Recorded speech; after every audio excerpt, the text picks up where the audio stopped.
কোনো অসুবিধা না হয়। আপনি নিশ্চিন্তে থাকুন, আমার নজর এড়িয়ে কোনো বিপদ ওনার অব্দি পৌঁছাবে না স্যার। তা জানি। বাই দা ওয়ে, ওদিকের খবর কি? উনি এখনো মানসিকভাবে কিছুটা বিষণ্ণ স্যার। মনে হচ্ছে পরিবারের মানুষেরাই ওনার সাথে সাইকোলজিক্যাল একটা গেম খেলছে। ওকে, ঠিক আছে, আপডেট জানিও আমাকে। Yes sir.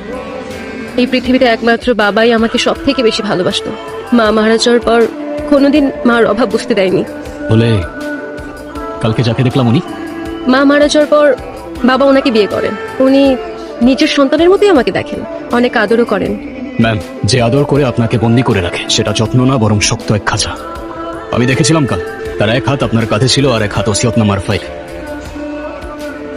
আপনি কি সত্যি বিশ্বাস করেন যে মা আপনাকে ভালোবাসে সে আপনার বাবার লাশের সামনে সম্পত্তির হিসাব করতে পারে? তোকে দেখে আমার কলিজাটা ফেটে যাচ্ছে রে মা। চল মা, আমার ঘরে চল, তোর সাথে আমার জরুরি কিছু কথাও আছে। জরুরি কথাগুলো দয়া করে এখানেই শেষ করুন। দেয়াল বদলে গেলে হয়তো আপনার কথাগুলোর অর্থ বদলে যেতে পারে। ও মা, এটা কি ধরনের বেয়াদবি? আমার মেয়ের সাথে আমি একটু সুখ দুঃখের কথা বলবো, সেখানেও তোমার অনুমতি নিতে হবে? সমস্যা নেই খালিদ। আর মা কি বলতেছো? অনুমতি কেন নিতে হবে? আমার কাজ অনুমতি দেওয়া না ম্যাম, তবে আপনার সুখ দুঃখের কথার জন্য যদি রিতা ম্যামের নিরাপত্তার কোনো ইন্টারাপ্ট হয় সেক্ষেত্রে আপনার কথার মাঝে দেয়াল হয়ে দাঁড়ানোই আমার কাজ। যা বলার আমার সামনেই বলুন। তুমি ভুলে যেও না, এই বাড়িতে আমার স্বামী তোমাকে রেখেছে। যার জন্য আমাকে অ্যাপয়েন্ট করা হয়েছে, আমার দায়বদ্ধতা শুধু তার প্রতি, বাকি অন্য কোনো ক্যারেক্টার আমার কাছে ইম্পর্টেন্ট না। এই এই এই আমার বাড়িতে দাঁড়িয়ে আমার মায়ের মুখে মুখে তর্ক করিস, সাহস বেশি হয়ে গেছে না? ঘাড় ধাক্কা দিয়ে এই বাড়ি থেকে বের করে দেবো। চিনিস তুই আমাকে? চিনি।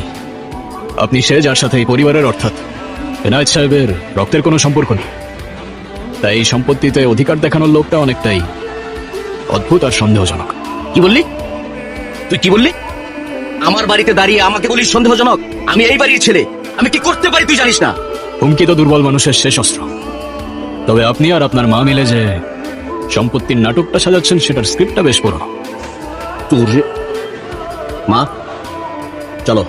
দেখলি রিদিতা, দেখলি তোর বাবা এমন একটা গুন্ডা এই বাড়িতে রেখেছে, ও আমাদের সবাইকে পর করে দিচ্ছে, সবাইকে।